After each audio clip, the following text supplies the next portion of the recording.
Hello and blessed be everyone. It has been so long since I have done a tarot reading, and in fact, this is the first tarot reading I have done, or will do, in probably over a year. So I am very, very rusty, so please bear with me. And if you want to know where I've been this whole time and why I'm suddenly back, I will leave a card pop-up to my reintroduction video, so you can get yourself caught up on why I'm suddenly back again. All right. So I went over some of my previous videos, just trying to remember how I did these weekly videos, because that is what I'm going to be doing for these next few months. Is I'm just going to be doing weekly readings, and I've decided that I'm going to use the same deck or the same decks for the whole month at a time. So this week, next week, the week after, and I think the week after that, it's all going to be the same two decks. And then the month after that, we'll have new decks.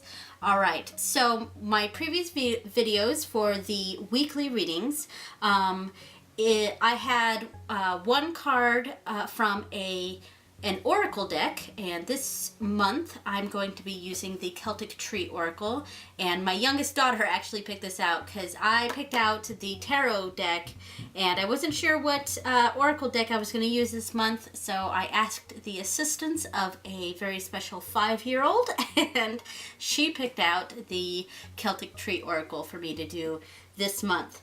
All right, so one card from the Celtic Tree Oracle will represent the general theme for this week, and then 3 cards from this month is the Sacred Sites Tarot. Will represent kind of the flow of energy this week. So one card will be here for the oracle, that'll be the general theme, and then 3 cards from the tarot deck will represent the general flow of the week. All right, so I picked the Sacred Sites Tarot this week or this month because basically this is the deck that has been in my craft room, which is where I'm at right now. This is the deck that's been in my main room since we moved in here a year and a half ago, and it's kind of just been sitting there. So I sort of, I thought, why not use it? I've been looking at it every day. So so that's what we're going to use today. All right, so let's get started. So I hope you like the background fabric for today. I went with Eevee Evolutions from Pokemon. I know I in my previous videos when I used to do these, I used to have a different fabric every single time, or almost every single time, and I was just working with this fabric, so that's what I decided, why don't I just use this, right? All right, so the cards have been sufficiently shuffled, and the general theme for this week is Coal, the Hazel Tree, and this is a number 9. All right. Okay, so the hazel tree. So the hazel tree represents, the element is water, and you see, I'm not sure if you can see here on the image, there's a salmon right there. The hazel is strongly associated with the salmon, and is associated with water. And a lot of what it signifies is meditation and mediation. And that's in the real world, hazel represents legal issues, fairness, diplomacy, talking between, coming up with a solution, using your talents to solve a problem between 2 individuals or multiple individuals, different ideas, coming together of ideas, is what the hazel tree sort of signifies. And it has a lot to do with meditation, and on a spiritual level, divination, spirituality. So yes, a lot of contemplation, mediation, contemplation, meditation. All right, so let's see the general flow of energy this week. We have the Eight of Cups. Okay, so we got another water image here, water and water. Then we have the Nine of Cups, so another water. Okay, and then we have the moon. Oh, wow. So this is all very much water oriented. And I'd also like to notice that we have a 9 here, a 9 here, and I like that it's also right below it. And this is 18, and 1 plus 8 is 9. So this is a very heavily 9 reading this week. So what does that mean? So with water, this water feeling we have, this water theme we have going on here, it's talking a lot about intuition and contemplation, which is what we mentioned up here, and meditation. And I mean, right here we see a man meditating. We see a woman contemplating, and I also really like that their backs they're facing outward. It's almost like he's looking into the past and she's looking into the future. He's contemplating the path that's got us to where we are now, versus here where it's looking to the future, looking for change. So this is a unique deck because it's about sacred sites. I mean, that's the name of the deck. It's sacred places, sacred sites in the world. And here, in the first card, this is Varanasi, which is a city near the Ganges River. And, of course, we're seeing water heavily in each one. So with this one, with the Ganges River, we're talking about here the Hindu obligation of the pilgrimage to the Ganges, and it's not a hard obligation. It's an easy obligation. It's a happy obligation, and maybe even obligation is the wrong word to use. It's more it's a pilgrimage. It's a journey that has been planned to take, and it's thought out, and something that you've been planning to take for a while, planning to do. And you've likely made the necessary changes to start this journey. It's starting a journey, starting a path that you've meant to go down. It's a path that you've been working toward. So it's something that was bound to happen, and something that you've been looking forward to going on, and it's a needed trip. Not a physical trip, but a needed start. That you've thought about for a while. Like it's long contemplation.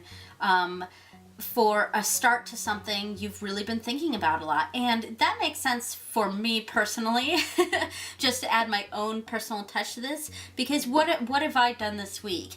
I've just restarted my tarot channel after like 2 years of not doing it at all. And I've been working hard on my other channel, my art channel, and I kept wanting to start my tarot channel again, but I haven't found I hadn't quite gotten to that point where I was ready to start until just this week. So this coming week has, I really identify with this reading this week, because it's really talking about starting something that I've been thinking about for a long time. And I know this is a general reading for everyone else, but I have to admit that it does feel quite personal for me. So I that's kind of nice, because these general readings, they don't always reflect every single person's situation, of course,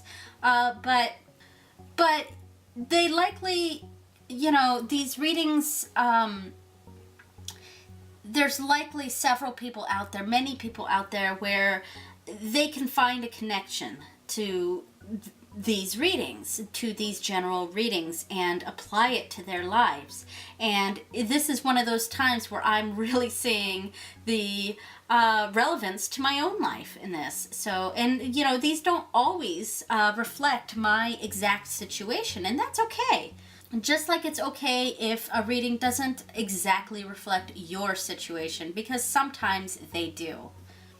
All right, so a long contemplation to start a journey. So then we move on to the Nine of Cups, and this is like, you know, very fortuitous. It's funny because the Eight, it doesn't quite necessarily represent a start. It's more like the logical next step that you're really glad to be taking. And the Nine of Cups is the card of basically success and satisfaction. Well, not necessarily success, but like satisfaction. You know, feel good. And this is represented by the Fountain of Youth here. And that's really applicable to the Nine of Cups. You're feeling very good about this change, about making that step and starting this path, and you feel renewed and ready and satisfied. But the negative with this card, and because here we have the imagery we have here, we have basically the death right here, and then the renewal, the young active person here, whereas here we have the skeleton. And I like that they've put the skeleton right up front, because it's like the first thing you might see. Maybe you'll see the waterfall first, but the skeleton here is right up front. And I'm not sure if the camera is quite showing the image. This is a new camera setup, by the way, obviously. So I'm not exactly sure where everything's fitting in frame. So hopefully you can see this.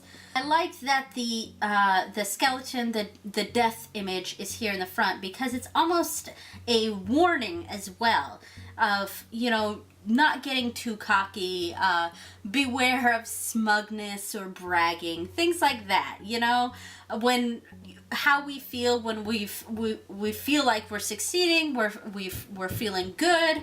Sometimes, you know, we can be a little bit boastful about that. And so that's what the warning here is that yes, we've moved on this path, we're starting something new, we're having a great start to the week, the natural progression, and we can feel good, but, you know, rein it back a little bit. You know, don't be so smug about it. Don't brag too much. You know, not everyone is having a great time. You know, other people are having difficulties in their lives. So be respectful of that, and basically don't brag. So finally, that brings us to the moon, and here it's represented by Alhambra in Granada, Spain. And so Alhambra is also known as the Red Castle. That's the translation, and it's that's because of the material. I don't know if it's clay quite, but whatever material they used to build the fortress has a reddish hue to it. So that's how it got its name, the Red Castle, Alhambra. So Alhambra is it's a place of like just beautiful mystery. There's so much unknown about it. You know, we know that it was an Islamic fortress before it was, you know, back when parts of Spain were occupied or you know, owned by people from like northern Africa, that area. So, you know, back when it was an Islamic, a Muslim country or region. And then Alhambra got taken over by the Christian missionaries and etc. You know, this isn't a history lesson, but But that's what's kind of nice about this sort of deck is you do kind of get a feel for history on some of these. You know, you learn about different places in the world and their history. So what we have today with Alhambra is kind of a mix of the old Muslim influences, the old Islamic influences of the area, plus the Christianized Catholic, I guess, energy. So there's kind of this mixture, and it's very mysterious, and it's stunningly beautiful. And there's ceiling art in it that represents the 7 Islamic heavens, the path that your soul must take as you enter, after you die, etc.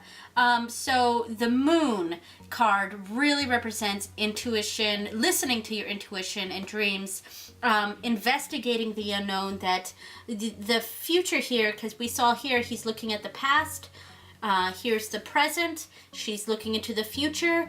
The future is unknown and it is scary, but she feels that she can, she's confident about it. It's unknown and it's investigating the unknown.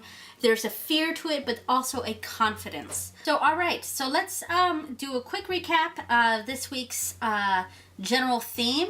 Well, we've definitely got the hazel tree here, which represents water, intuition, the salmon, natural cycles, which is also something that the moon represents, natural cycles, natural steps. Everything right now is feeling very natural. Even things that are a little scary, it's a natural path that we're going on right now. There's nothing too unexpected. Things are going as they should, whether that's good or bad. It's going as it should. But as we see, it's pretty good. So we've got a lot of self-contemplation, contemplating our past, contemplating the changes in the future, a feeling of satisfaction that we know exactly what we're doing, where we're going, what we're, that this is how it's supposed to be, and it's a positive thing. We've got the 9s here, which really represent, completion, evaluating the path, and that's a theme we're really saying here. And also, this card was really talking about your talents, and the 9 in general is a number that is talking about your talents specifically, and looking to your talents to achieve your goal, recognizing your talents and utilizing them for the good. All right, thank you so much for joining me, and I hope you stick around for the next weeks to come. Later. Blessed be. Bye, everyone.